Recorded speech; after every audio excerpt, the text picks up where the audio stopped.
A mensagem de hoje, ela tem um título, e o título dela é A Queda das Igrejas e o Aparecimento do Povo de Deus. A queda das igrejas e o aparecimento do povo de Deus. Note que a palavra não é o surgimento do povo de Deus. Porque se fosse surgir o povo de Deus, nós teríamos de admitir que o povo de Deus não havia surgido. Não existia povo de Deus e então mais tarde iria existir. Mas nós somos ensinados pela Bíblia de que Deus tem já um povo na terra. Já tem. Ocorre que estas estrelas, muitas vezes, elas estão colocadas embaixo de um lixo moral, de tal forma que elas não aparecem no seu brilho. O trabalho de Deus vai ser juntar estas estrelas para que Ele tenha uma igreja triunfante. E para isso acontecer, um outro evento tem que se cumprir também, e trata-se da queda das igrejas. A queda das igrejas vai promover a separação de um povo. E daí, finalmente, o povo de Deus vai aparecer. Ele já existia. Por comparação, é como aquela joia que foi perdida em meio ao lixo da casa. A mulher varre o chão, sabendo que ali está cheio de pó, está cheio de sujeira, restos de comida, mas em meio a tudo aquilo ali, todo aquele entulho, ela sabe que caiu uma joia. E é por isso que ela continua fazendo o seu trabalho. Varre, varre, varre, até que em algum ponto ela encontra aquela joia. Tira a joia do meio do lixo, limpa com um paninho, e agora a joia está brilhando. Esse é o trabalho que o Senhor Jesus quer fazer com as suas joias aqui na terra, as joias morais. Em Ezequiel capítulo 8,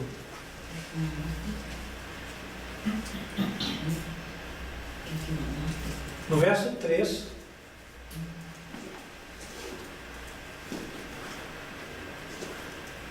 nós vemos o relato de Ezequiel de que uma mão o tomou. O verso diz: e estendeu a forma de uma mão e me tomou pelos cabelos da minha cabeça. E o Espírito me levantou entre a terra e o céu e me trouxe a Jerusalém em visões de Deus, até a entrada da porta do pátio de dentro, que olha para o norte, onde estava colocada a imagem dos ciúmes, que provoca o ciúme de Deus. E eis que a glória do Deus de Israel estava ali, conforme a semelhança que eu tinha visto no vale. É um modo estranho de chamar um profeta, não? Quer dizer, uma mão pegar ele pelos cabelos. Olha, quando ouvimos um relato assim, olha, ele pegou a pessoa pelo cabelo, a ideia é que usou de muita violência, né? Usou de brutalidade, não foi assim? No sentido espiritual bíblico, nós podemos entender que Deus, Ele queria fazer o profeta entender uma coisa, a qual seria muito difícil ele entender. O pensamento do profeta estava tão encalacrado, por assim dizer, quer dizer, ele estava tão fixo numa ideia, que Deus tinha que realmente sacudir aquele homem, para que ele pudesse abrir a sua cabeça e enxergar uma outra realidade. Nós podemos sim, com certeza, concluir que Ezequiel, embora homem de Deus, embora sacerdote, ele estava o quê? Cegado. Cego. Então Deus toma ele pelo cabelo, dói, não é verdade? E vem levando. Ó, vou te mostrar uma coisa, você não quer ver, mas eu vou te fazer enxergar. E aquilo que Deus ia mostrar para Ezequiel tinha a ver com a igreja na qual ele congregava. Ezequiel, como todo bom membro de igreja fiel, confiava plenamente na sua igreja. Ezequiel estava descansado de que a sua igreja era a única favorecida de Deus. Ezequiel considerava a sua igreja como a menina dos olhos de Deus. Só que, ao considerar assim, Ezequiel quase que idolatrava a sua igreja. E agora Deus precisava abrir os olhos de Ezequiel, como que dizendo: Ezequiel, as coisas não são assim. São bem diferentes. Não são como você pensa. Existem coisas que você não conhece e que não estão certas. Pelo contrário, estão muito erradas dentro da tua igreja. Ezequiel, abra os teus olhos. Eu vou te mostrar. Detalhe é que a mão leva, e aí a primeira coisa que Ezequiel vê é a glória do Deus de Israel sobre a igreja. Todo membro de igreja fiel acredita que a presença de Deus está na sua igreja. É verdade ou não é? É verdade. Porque se não acreditasse, não entraria naquela igreja. Correto? Então, a pessoa vai porque ela acredita que ela vai encontrar a Deus naquele lugar. E assim como Ezequiel, ela vê a glória de Deus naquela igreja. E isso faz com que inspire-se nela um senso de reverência, um senso quase de adoração. A palavra certa é veneração por aquela igreja, pelo culto, por aquilo que acontece ali. E ela, inclusive, nem se arrisca a pensar mal daquela igreja. Não é verdade? Quando ela ouve alguém falando mal da igreja, aquilo soa muito ruim aos seus ouvidos. Ezequiel era uma pessoa como nós. Quantas pessoas existem hoje como Ezequiel? Não é verdade? Quando nós vamos agora entendendo quem era Ezequiel. Agora ocorreu uma coisa que nos chama a atenção. Na história de Ezequiel, Deus ilustra o seu trato com o povo, o seu trato conosco. Como é que ele lida conosco? No capítulo 9 e no verso 3, Ezequiel olha uma coisa. E a glória do Deus de Israel se levantou do querubim, do anjo, sobre o qual estava, até a entrada da casa. E clamou ao homem vestido de linho, que tinha o tinteiro de escrivão à sua cinta. E disse-lhe o Senhor: passa pelo meio da cidade, pelo meio de Jerusalém, e marca com um sinal as testas dos homens que suspiram e que gemem por causa de todas as abominações que se cometem no meio dela. E aos outros disse, ouvindo eu: passai pela cidade após ele e feri. Não poupe o vosso olho, nem vos compadeçais. Matai velhos e jovens, virgens e meninos e mulheres, até exterminá-los. Mas a todo homem que tiver o sinal, não vos chegueis. E começai pelo meu santuário. E começaram pelos homens mais velhos que estavam diante da casa. E disse-lhes: contaminai a casa, e enchei os átrios de mortos, e saíram. E saíram e feriram na cidade. Ah, que visão para o membro de igreja fiel, Ezequiel. A glória de Deus, o motivo do seu orgulho, o motivo dele acreditar que ele estava na igreja certa, de que ele estava no lugar certo, ele viu que a glória de Deus se movimentou.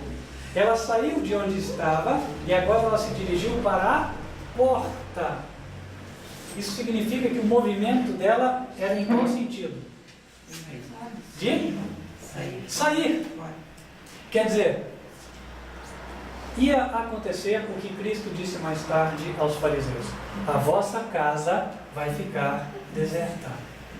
Não deserta de pessoas, mas deserta da presença do Senhor. Sabe, irmãos, com certeza Ezequiel deve ter levado um susto ao ver aquilo.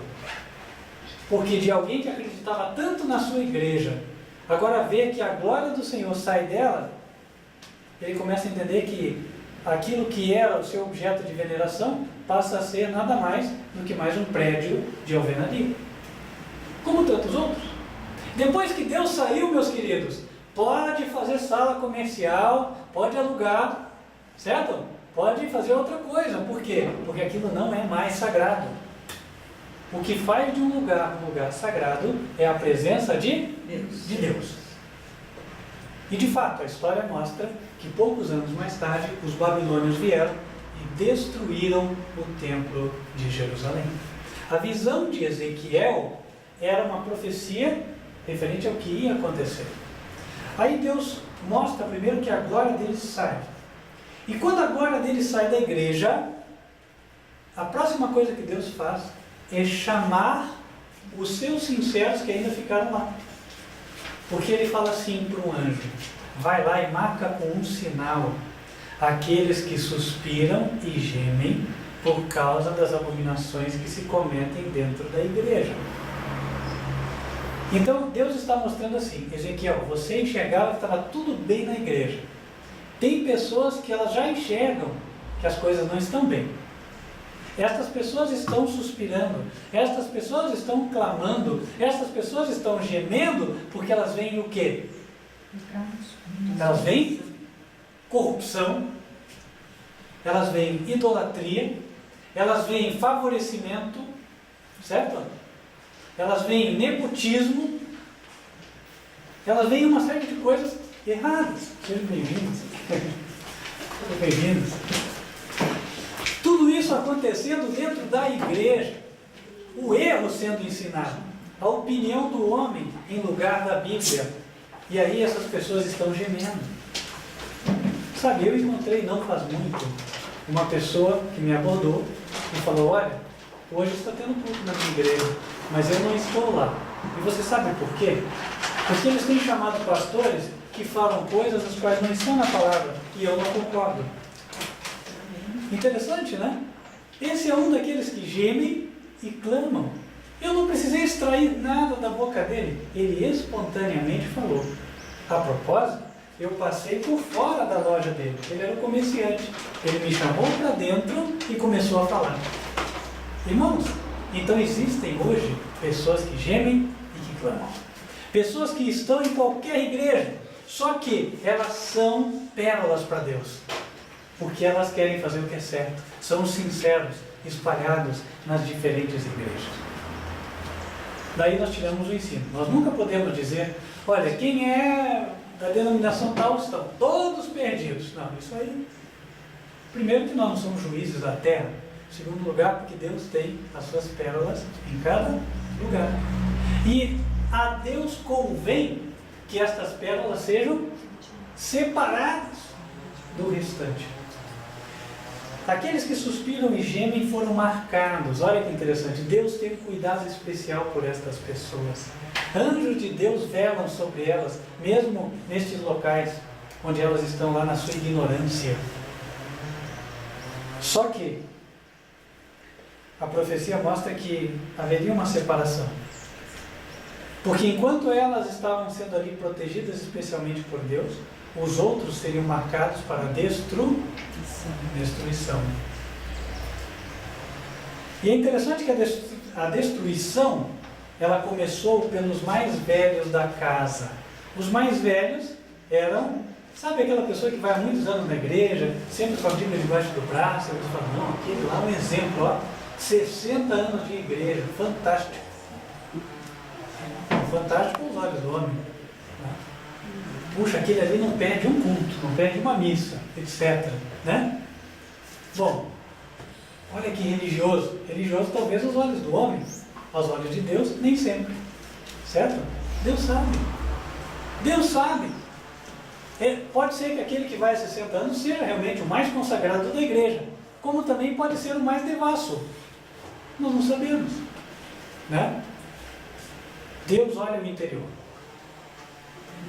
E acontece que quando ele começa pelos mais velhos, isso mostra o seguinte: mais tempo de igreja é mais tempo recebendo o erro, se você não estiver no lugar certo. Maior a probabilidade de você ser destruído. Ah, mas olha, aquela família é uma bênção, só tem pastor naquela família. O pai é pastor, o filho é pastor, o sobrinho é pastor, todo mundo é pastor. Olha, agora a gente passa a pensar, bom, será que é motivo de bênção ou nem tanto? Bom, segundo a palavra de Deus, nem tanto, não é verdade? Por quê? Porque a destruição começou pelos líderes da casa. Ele falou, comecem pelo meu santuário. Dentro do santuário atuavam os sacerdotes.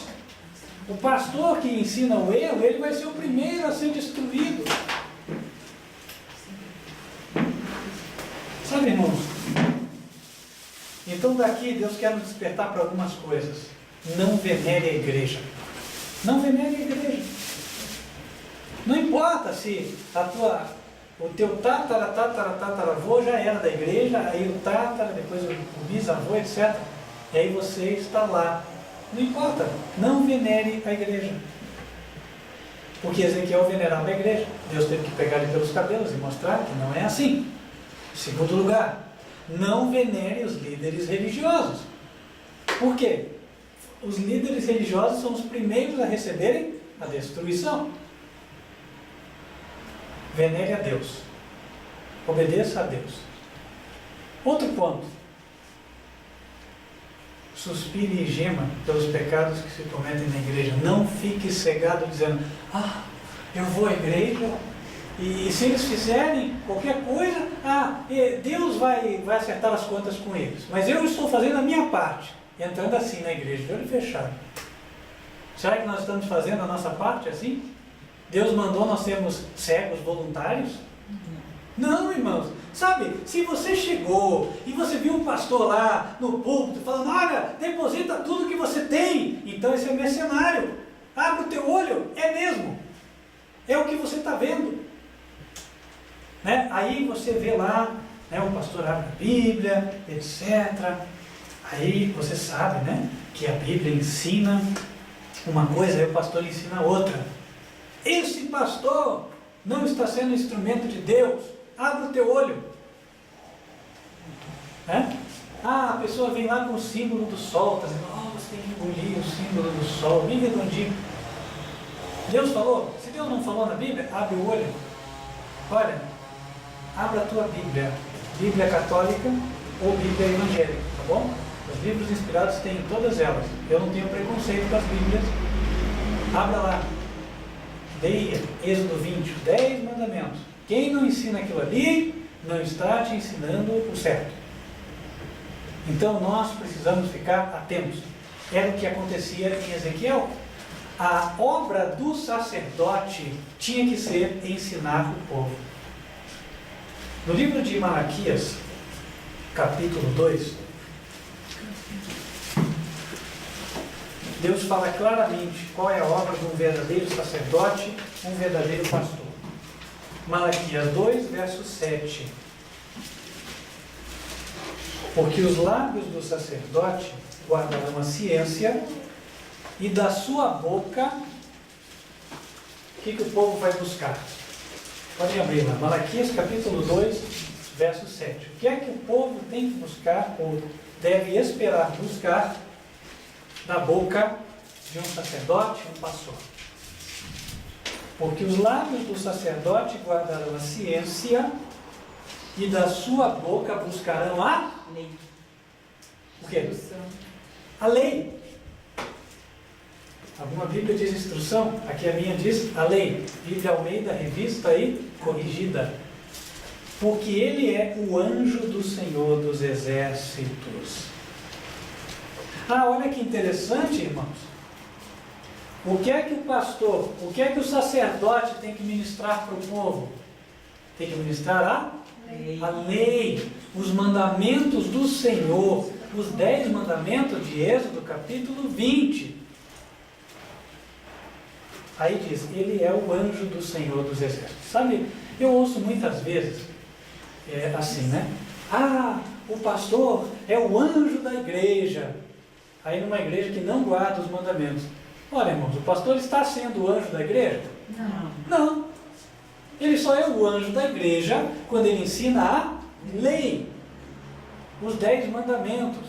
Agora, vem dizer outra coisa e não a lei, então, peraí, eu não posso dizer que é o anjo da igreja. O anjo é aquele do qual o povo busca a lei. Está aqui, está escrito. E olha só, Deus dá uma mensagem para os pastores no verso 8. Mas vós vos desviastes do caminho. Fala para os pastores, para os sacerdotes. Vós vos desviastes do caminho. E a muitos fizestes tropeçar na lei. Verso 9. Por isso, também eu, diz Deus, eu vos fiz desprezíveis e indignos diante de todo o povo, visto que não guardastes os meus caminhos, mas fizestes acepção de pessoas na lei. Por que hoje pastores e sacerdotes estão tão mal falados? Porque não ensinam os mandamentos de Deus. Hoje em dia tem piada de pastor, não é verdade? Piada de sacerdote, programa de humor com pastor, com padre, etc. Por que tem? Sabe por que o povo zomba? O povo perdeu o respeito. E o povo perdeu o respeito porque os líderes não têm ensinado a lei. Quando o líder ensina a lei de Deus, o povo percebe que é Deus falando. E aí vai haver um respeito, uma reverência. Irmãos, a história de Ezequiel, ela vem se repetindo no mundo moderno. O que levou a glória de Deus a se desviar da igreja? Nós pulamos muita coisa do capítulo 8 e quero voltar lá. Nós vamos ler. Existiram algumas coisas que motivaram Deus a tomar esta decisão. E nós temos que ser esclarecidos a fim de saber o que o desagrada, o que o leva a retirar a sua presença da igreja. E se eu ver que estas coisas estão acontecendo na minha igreja, então é melhor eu sair da minha igreja, porque a glória de Deus, com certeza, saiu de lá. Ezequiel 8, verso 5. Mensagem de Deus para Ezequiel. Filho do homem, levanta agora os teus olhos para o caminho do norte. Levantei os meus olhos para o caminho do norte, e eis que do lado do norte, à porta do altar, estava esta imagem de ciúmes, à entrada. E disse-me: Filho do homem, vês tu o que eles estão fazendo? As grandes abominações que a casa de Israel faz aqui, para que me afaste do meu santuário? Mas verás ainda maiores abominações. Quero parar aqui um pouco. Deus chama Ezequiel, o membro fiel, o fiel da igreja. Aí ele leva Ezequiel para ver o quê? O que ele vê? Uma imagem. Ah, o santinho. Aí Deus fala: ó, isso aí é o que faz eu sair da igreja. Puxa, mas eu trago a capelinha para minha casa ser abençoada. Inclusive ela veio do vizinho, eu trouxe, vou ficar alguns dias, depois eu vou passar para o meu outro vizinho. Eu penso que eu estou trazendo a bênção para dentro da minha casa. Só que Deus fala: filho, você está trazendo a imagem e eu estou saindo. Opa, por essa eu não pensava, eu não esperava, não sabia. Então, tá bom, Deus sabe, a gente às vezes anda na ignorância, né? Então, a gente pode falar para Deus: Senhor, me perdoe, a partir de hoje eu não vou fazer mais isso. Quando passar a capelinha, eu falo: não, pode passar para o vizinho lá, obrigado, agradeço. Então, irmão, Deus vai esclarecendo. Imagem tira a presença dele. Ah, mas eu vou lá, todo mundo vai lá, ajoelha, né? Na santinha, no santinho. Só que quando a imagem está lá dentro da igreja, para onde foi a glória de Deus? Fora. Para fora da igreja. Então, sabe, o que nós vamos escolher? Será que nós preferimos a imagem ou nós preferimos a glória de Deus? E se nós preferimos a glória de Deus, então a imagem tem que sair. né? E aí eu tenho que procurar um lugar onde não exista a imagem lá dentro, porque se a imagem estiver, a glória de Deus não vai estar. Isso quer dizer que eu vou lá buscar a Deus, eu entro, e eu vou sair de que jeito? Do mesmo jeito que eu entrei. Essa é a verdade. Ah, mas tem sincero lá dentro, Deus ouve a oração do sincero. Claro que sim. Quem nunca recebeu essa luz, claro que Deus vai ouvir a oração dele. Cada um vai ser julgado de acordo com a luz que teve. Por isso, o teu avô fazia isso, teu pai, né, morreu na sinceridade, amém. Descanse com relação a eles, tá? Eles eram ignorantes em relação a isso, amém. Deus vai levar isso em conta. Deus vai levar em conta a sinceridade dele. Agora, você já é diferente. Você hoje está sendo esclarecido. Aí não dá para dizer que Deus vai olhar para você e dizer que você está em ignorância. Não está mais, não é verdade? Mesma coisa nossa, sabe? Temos que saber aquilo que tira a presença de Deus da igreja. E não é só as imagens, não são só as imagens que tiram a glória de Deus da igreja. Vamos ver outras coisas. Verso 7. Deus levou Ezequiel até a porta do átrio da igreja, do templo. Então olhei, diz o profeta, e eis que havia um buraco na parede. Só que o buraco não estava completo, porque no verso 8, o Senhor diz, filho do homem, cava agora naquela parede. Então parece que alguém começou a dar uma cavadinha e desistiu. Sabe, irmãos, eu não sei se já ocorreu com vocês, ou vocês já viram esta cena. Alguém começa a falar assim, olha, tem umas coisas na igreja que não estão certas. Daí o outro fala assim, não, mas nem entre por essa questão, viu? Nem vamos falar disso, porque nós vamos fazer o trabalho do acusador. Satanás é que é o acusador do povo de Deus, isso é errado. Nem quero entrar nessa conversa, não é assim? Irmãos, isso equivale a alguém ter começado a cavar na parede e ter parado. Ele começou a investigar, porém ele interrompeu a sua investigação por alguma razão. Ele começou a abrir o buraco na parede, parou e foi embora. Só que Deus fala para o profeta, continue cavando. Sabe, isso é um ensino para nós, de que nós precisamos aprender a investigar o que realmente está por trás da igreja onde nós congregamos. O que crê a minha igreja? Qual é o estatuto da minha igreja? O que é que a liderança decidiu e está fazendo? Isso agrada a Deus? Foi o que Deus mandou Ezequiel fazer. Olha lá. Verso 8. Cava agora naquela parede. Cavei na parede e eis que havia uma porta. Olha só, ninguém esperava, né? Cavou a parede e acha uma porta. Estranho, né? Algo escondido. O povo não sabia. Verso 9. Então me disse, entra e vê as malignas abominações que eles fazem aqui. Entrei, olhei, e eis que toda forma de répteis e de animais abomináveis, e de todos os ídolos da casa de Israel, estavam pintados na parede em todo o redor. E 70 homens dos anciãos da casa de Israel, com Jazanias, filho de Safã, que se achava no meio deles, estavam em pé diante das pinturas, e cada um tinha na mão o seu incensário, e subia uma espessa nuvem de incenso. Irmãos, o que isso quer dizer? A Bíblia ensina que o incenso está associado à oração. Abra comigo em Apocalipse, capítulo 8, verso 4.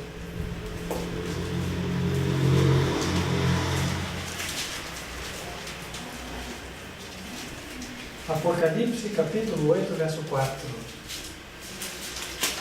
E a fumaça do incenso subiu com as orações dos santos, desde a mão do anjo até diante de Deus. Então Ezequiel viu os líderes da igreja escondidos, orando para quem? Para o Deus falso. Eles não faziam isso na frente do povo. Na frente do povo, ó Deus de Israel, abençoa o teu povo, né? E aí por trás estão cultuando o demônio. Sabe, irmãos, existe história de que, olha, tem igrejas que tem pastores maçons. Claro que tem. Claro que tem. Um costume na maçonaria é levar um raminho até o nariz, se faz. E aqui, no próprio capítulo 8, verso 17, na última frase, Deus fala que esses líderes, havendo enchido a terra de violência, tornam a irritar-lhe e ei-los a chegar o ramo ao seu nariz. Isso é um costume de adoração pagã. E a maçonaria ela é fundada no paganismo egípcio. Tá? Então, dentro dos diferentes graus da maçonaria se repetem rituais de religião pagã egípcia. Então, existem pastores maçons? Claro que existem. E se existe o pastor maçom, isso quer dizer que ele vai na tua frente, ele ora a Deus, né? Ele fala com eloquência, etc. Só que lá, quem sabe na segunda-feira, ele está indo na loja maçônica. E lá, ele não vai orar ao Deus de Israel, o Deus da Bíblia. Lá, no grau 18, eles dizem que Lúcifer é a luz. Ele está referenciando o diabo. Então, esse pastor não pode servir a dois senhores. Ele é um enganador. Ele é um traidor que está dentro das fileiras das igrejas. Então, você sabe que o pastor é maçom, sai daquela igreja. Outro ponto aqui. Aqui diz que eles adoravam animais, certo? Répteis. Pergunta aos irmãos, quem adorava animais e répteis? Quem adorava? Os egípcios, não era assim? A Bíblia fala no livro de Apocalipse, o livro que fala do tempo do fim, que a igreja dos últimos dias estaria com toda sorte de erros pagãos. Ela fala em linguagem simbólica, usando essa expressão, adoração de animais, ave imunda. Abram comigo em Apocalipse, verso 18.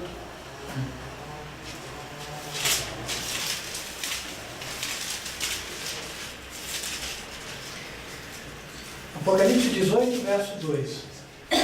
Clamou fortemente, com grande voz, dizendo: Caiu a grande Babilônia e se tornou morada de demônios e abrigo de todo espírito imundo e refúgio de toda ave imunda e aborrecível. Está falando da queda das igrejas. E aqui diz que as igrejas se tornaram moradas de demônios. E agora não é de surpreender, meus queridos. Sabe por quê? Ora, se o líder da igreja, ele está indo no lugar onde se cultua o demônio, aí depois ele vem para a igreja, qual é a companhia espiritual que ele traz com ele? Demônios. Então vai haver uma reunião de cúpula daquela denominação. Quem é que vai estar ali presente? Os demônios. Entendem? Sabe, irmãos, tem coisas que tem que despertar para nós.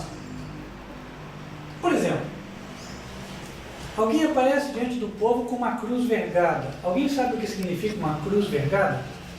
Cruz vergada é aquela que é inclinadinha assim, né? Tem a cruz reta, que é toda retinha, e tem a cruz vergada, que ela é assim, né? Então, ela é um pouco assim para dentro. Quem usa a cruz vergada? Os bruxos. Isso é uma blasfêmia contra Cristo. Por quê? Para mostrar que, ó, Cristo caiu, entende? Cristo caiu, então está assim. Aí você vai ver o líder religioso se apresentando, etc. Tal, ele vem com a cruz vergada. Quem é que ele está adorando às escondidas? O diabo. O diabo. E aí ele aparece na frente do povo, ainda estendendo as mãos para abençoar. Vire de costas, meu querido. Essa bênção a gente dispensa. Certo? Nós queremos bênção do céu. Bênção de Deus. Voltando para Ezequiel. Aliás, e antes de voltar para Ezequiel, né? Queria só comentar um detalhe aqui sobre o Apocalipse. Se o Apocalipse fala que estariam adorando aves imundas e demônios, que a igreja estaria cheia disso, é porque hoje, no dia de hoje, nas denominações, nós encontraríamos doutrinas pagãs, doutrinas lá do Egito. E não é difícil, irmãos, de achar. Olha, eu vou falar algumas coisas, estou abrindo para você assim, não é para ofender ninguém não, tá? Mas, por exemplo, o Egito adorava várias divindades, e o Egito tinha a sua trindade, formada por Horus, Ísis e Osíris, certo? E hoje em dia, o povo faz culto à Santíssima Trindade. Olha, e eu sei que assim, a gente posta um vídeo assim, já vem gente comentando, mas falou contra a Trindade, que absurdo, etc. Mas achar absurdo, porque a gente falou contra o ensinamento pagão, não é absurdo. Não é absurdo, não pode ser. Né? Porque Deus estava condenando os líderes que estavam seguindo as práticas egípcias. Então, aqueles líderes que apresentam doutrinas egípcias hoje, eles estão apresentando o erro ao povo. E o povo que está abraçando os erros, ele está ficando intoxicado com esses erros. Deus quer fazer uma lavagem em nós, quer nos tirar estas coisas, para que nós possamos servi-lo como o único Deus verdadeiro. Voltando para Ezequiel capítulo 8.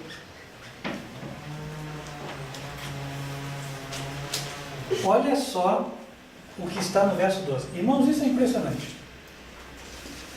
Então me disse, depois que Deus mostrou os líderes lá adorando, né, os demônios, seguindo as práticas egípcias, etc. Aí Deus foi mostrar o pensamento verdadeiro daqueles líderes. Então me disse, viste, filho do homem, o que os anciãos da casa de Israel fazem nas trevas, cada um nas suas câmaras pintadas de imagens, e eles dizem, o Senhor não nos vê, o Senhor abandonou a terra. Não tem temor de Deus. Os líderes de Ezequiel não tinham temor de Deus. Deus queria esclarecer aquele fiel cego que era Ezequiel. Deus queria esclarecê-lo quanto a qual era a verdadeira condição da igreja onde ele estava. Os líderes estavam tão longe de Deus que faziam o que eles queriam e ainda diziam, Deus não nos vê. O Senhor abandonou a terra. Como se assim, podemos fazer o que nós quisermos. O que importa é que a fábula da religião renda dinheiro. Irmãos, o que os líderes religiosos mais estão tendo é dinheiro e poder. É ou não é verdade? Vamos falar aqui, o português claro. É o que está acontecendo. Mas isso não é uma história escrita pela primeira vez. Isso é a repetição do que já aconteceu. Abra comigo, aqui mesmo, Ezequiel capítulo 12, a partir do verso 22. Essa foi uma mensagem dada para contrafazer o pensamento dos líderes. Os líderes já não tinham temor de Deus, então por mais que o Senhor enviasse ameaças, eles nem se importavam com as ameaças. É por isso que vem essas perguntas que nós vamos ler aqui. Verso 21. E veio ainda a mim a palavra do Senhor, dizendo, filho do homem, que ditado é este que vós tendes na terra de Israel, dizendo, prolongar-se-ão os dias e perecerá toda a visão? Como se assim, nada do que o profeta disse vai se cumprir. Essas destruições do Apocalipse não vão acontecer, é coisa nenhuma. Nós podemos esperar mais 500 anos nesta terra.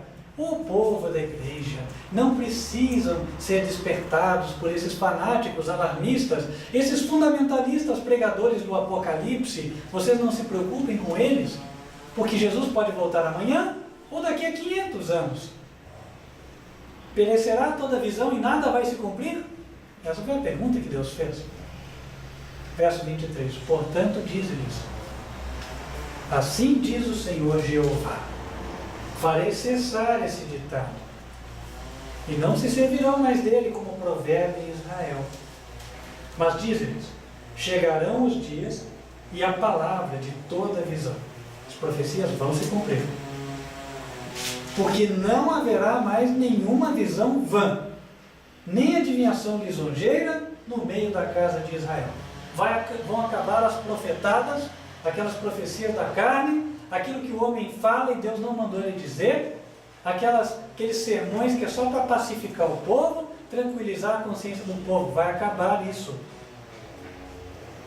Porque eu, verso 25, o Senhor, falarei, e a palavra que eu falar se cumprirá, não será mais retardada. Porque em vossos dias, ó casa rebelde, falarei uma palavra e a cumprirei, diz o Senhor Jeová. Quando o povo estava no estado de Ezequiel capítulo 8, Deus falou, vai ser nessa geração. Não vai passar. Tudo que eu falei, vocês vão ver cumprindo-se. É a mesma coisa agora. Nós olhamos para as igrejas, como é que está? Tem imagem nas igrejas? Tem ou não tem? Sim. Tem costumes egípcios nas igrejas? Tem ou não tem? Sim. Tem doutrina egípcia? Tem ou não tem? Sim. Tem? Ah, então... E detalhe, mais uma coisa. Os líderes estão cultuando o diabo? Sim. Sim ou não? Sim. Tem líder maçom? Tem líder com a cruz vergada? Tem. Bom, que tem pastor maçom, já tem muitos dizendo aí, eu não preciso nem mencionar. Líder com a cruz vergada, se você tinha dúvida, desde o Papa Paulo VI, os papas começaram a usar a cruz vergada. Inclusive, quem denuncia isso são sites católicos, não sou eu não, viu? Então veja, você soma tudo isso, e quando tudo isso está acontecendo, Deus fala, ó, vai ser nessa geração. Toda a profecia que vocês ouviram vai se cumprir. Isso aqui não é só uma teoria não. Não é porque o pastor falou, é mais uma ideia da cabeça dele, que hoje ele fala e amanhã ele vem com outra. Não! Voltando para Ezequiel capítulo 8, no verso 13, ele diz, Ezequiel, tornarás a ver ainda maiores abominações do que as que estes fazem. E levou-me à entrada da porta da casa do Senhor, que está da banda do norte, e eis que estavam ali mulheres assentadas, chorando por Tamuz. E disse-me, viste, filho do homem? Isso pode parecer para nós que não tem nenhum significado, né? Ah, mulher chorando Tamuz, o costume da época. Hoje ninguém faz isso. O choro a Tamuz era o costume dos babilônios. Quando acabava o verão, chegava o outono, eles tinham acabado de colher e a erva começava a secar. Não sei se vocês já viram o que acontece quando você colhe o milho, por exemplo, ou depois que colhe o feijão. Como é que fica o campo? Cheio de erva seca, não é assim? Então, eles tinham uma superstição de que aquilo representava que o deus Tamuz morreu. Por isso que a terra ficava daquele jeito. E aí ele chorava. Uma coisa totalmente sem sentido para nós hoje, né? Mas, irmãos, nós temos uma série de outras superstições que todo mundo segue. Por exemplo, dia 25 de dezembro, todo mundo está lá trocando presente, não é assim? Não, porque é o Natal e tal. Natal, o que é Natal? Não, Natal é o nascimento de Jesus. Jesus nasceu dia 25 de dezembro? Não. Sabe que no dia 25 de dezembro era comemorado o nascimento de Tamuz? E foi um Papa que determinou que então dia 25 de dezembro fosse comemorado como sendo o nascimento do Filho de Deus. Foi assim. Então o homem disse, ó, a partir de hoje vocês vão comemorar esse como sendo o dia do nascimento de Jesus. Mesmo que não seja, como de fato não é. Há como provar isso. Olha lá. E aí o que nós fazemos? Chega lá dia 21, dia 22, não, tem que correr tem os presentes, puxa, tem isso, tem aquilo, tem a tradição, tem o pinheirinho, etc. E aí nós vamos seguindo a superstição. Então alguém pode dizer, eu não choro a Tammuz, mas você comemora o nascimento dele. Eu também, quem sabe? E agora eu tenho que pensar então, pode ser que você esteja nessa, né? Estou vendo que eu estou. Deus esclarece para a gente mudar. Se até aqui nós fizemos de um jeito, então vamos fazer diferente. Ok? E não só isso, irmãos, tem tantas outras coisas, né? A Páscoa, a comemoração do Deus da fertilidade. Por isso que o símbolo é o coelho, que tem muitos filhotes. Né?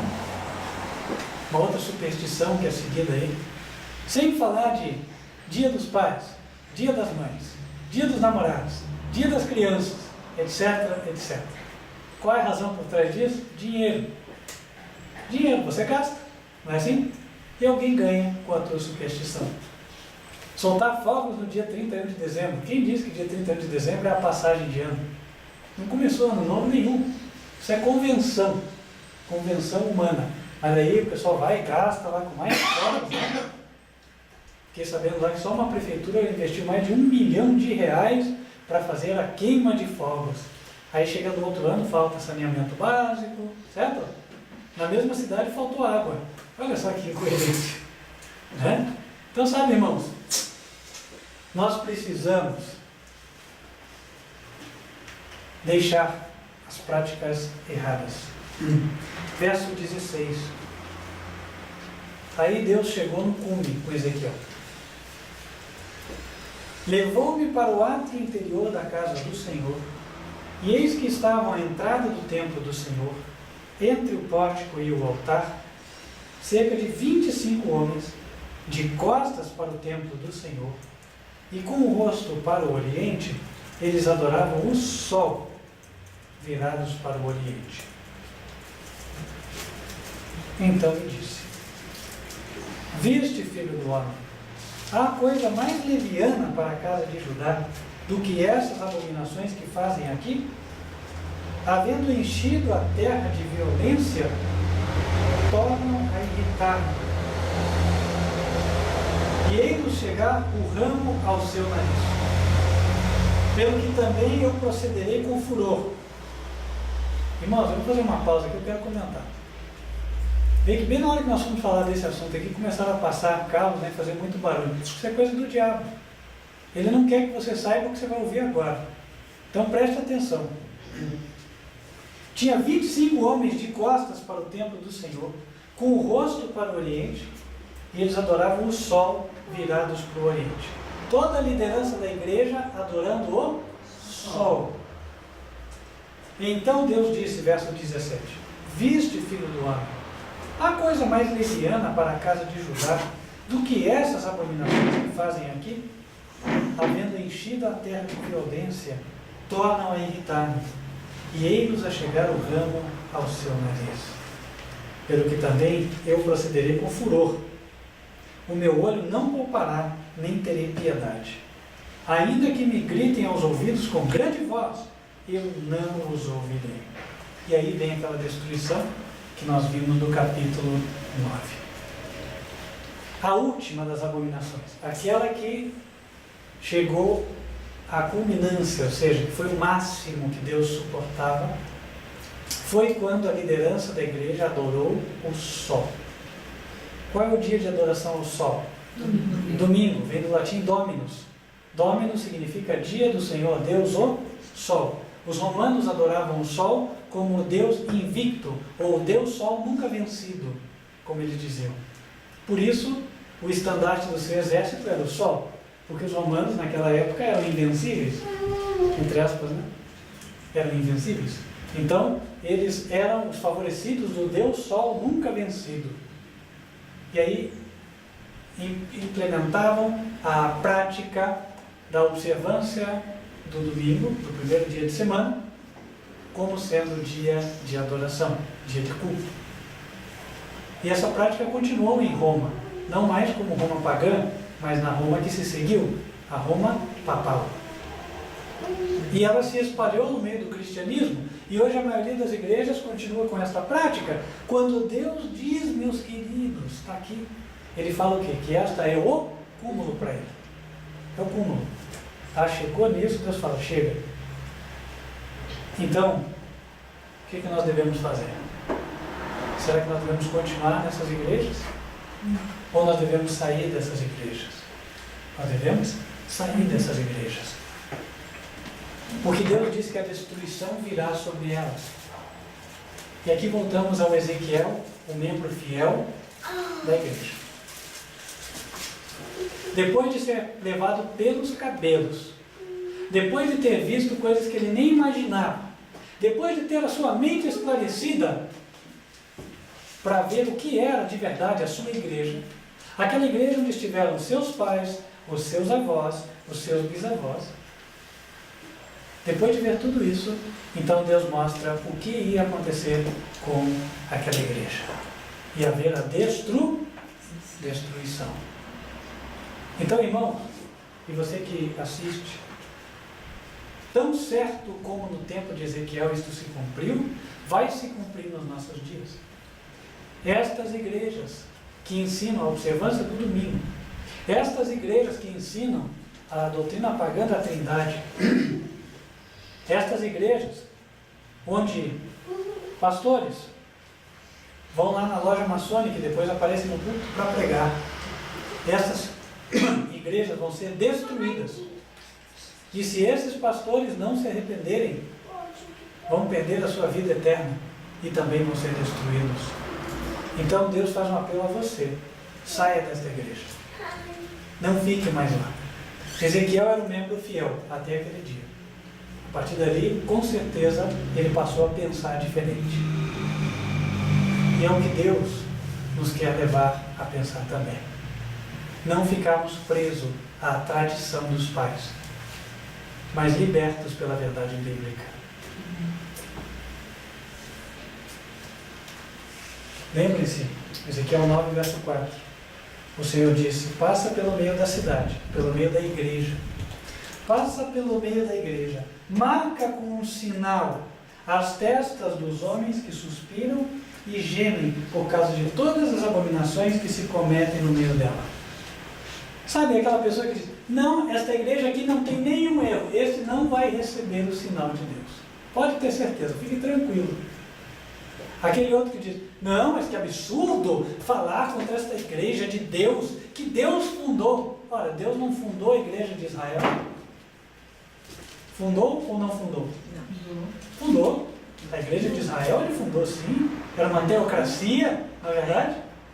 Era. Ele fundou a igreja de Israel. Mas por ele ter fundado, ele perdoou a rebeldia e a apostasia? Não. Quando os homens passaram dos limites, então houve a destruição. Então não se fie no fato de dizer: ah, mas a minha igreja foi fundada por Deus. Olha, porque veio aqui um missionário. Olha, porque veio aqui o apóstolo que fez assim e porque Deus operou na vida dele. A pergunta é: e daí? Como é que está hoje? Isso é o que importa. Porque ninguém vive de passado. Ninguém vive. Sabe? Ou nós estamos hoje em harmonia com Deus, ou nós não estamos com Ele. O que importa é como está hoje. Hoje, estamos suspirando e gemendo pelas abominações que se cometem no mundo cristão. Nós estamos buscando obter um padrão mais elevado de vida. Nós estamos buscando ter uma vida exemplar. Então, nós receberemos o sinal de Deus. Mas se nós não estivermos, não vamos receber. E aí nós temos que nos avaliar. O apóstolo Paulo disse: quem pensa estar em pé, cuide que não caia. Até porque, irmãos, nós não devemos ser o religioso crítico. O que é o religioso crítico? É aquele que não tem a piedade de Cristo em si e a sua religião consiste em falar mal dos outros. A única coisa que ele sabe falar é: está vendo como aquele está mal? Aquele está com esse pecado, aquele outro está fazendo assim. Mas ele não fala para você de Jesus, ele não fala de como você pode andar no caminho da vida eterna, e ele não dá um exemplo. Irmãos, essa mensagem veio para mostrar a queda das igrejas. Só que nós falamos que a mensagem tinha um título: a queda das igrejas e o aparecimento do povo de Deus. Deus faz um chamado aos sinceros que estão nestas igrejas. Apocalipse 18. Apocalipse 18.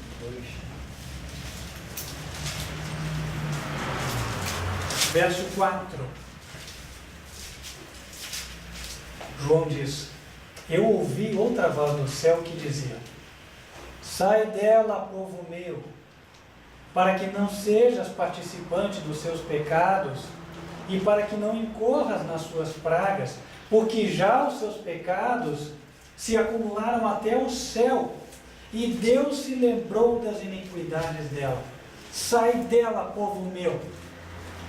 Se Deus chama estas pessoas de povo meu, é porque elas já são o seu povo. O povo de Deus não vai surgir, ele vai aparecer. É diferente, ele já existe. Existe povo de Deus no meio dos católicos, dos batistas, dos presbiterianos, dos assembleianos, dos budistas, de muitas religiões, irmãos. O povo está lá. E de qualquer outra denominação, Deus tem sinceros em tudo que é lugar. Só que Deus fala hoje: olha, você está vendo que a tua igreja está aqui, nesse padrão de Ezequiel 8? Você está vendo que a tua igreja caiu? Então, você é meu povo, saia desta igreja, porque agora eu quero que o meu povo apareça. O povo de Deus precisa aparecer. Jesus falou assim: você não pega uma candeia, uma luz, e coloca ela lá embaixo para ninguém ver.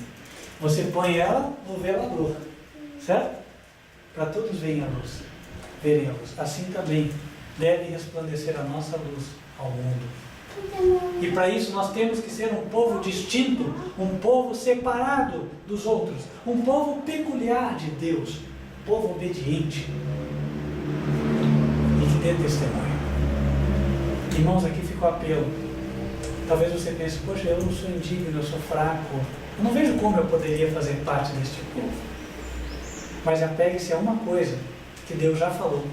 Deus falou para você e disse: povo meu. Você já é do povo. Você é sincero?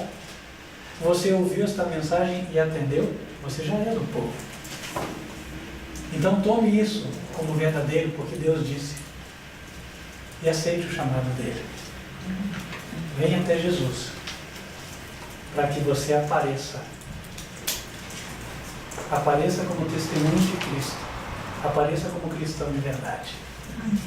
Separe-se da comunhão da igreja caída e venha aparecer com o povo de Deus. Quem deseja hoje aceitar este convite do Senhor? Amém? Glória a Deus. Vamos orar então, pedir a Deus que confirme esta nossa decisão.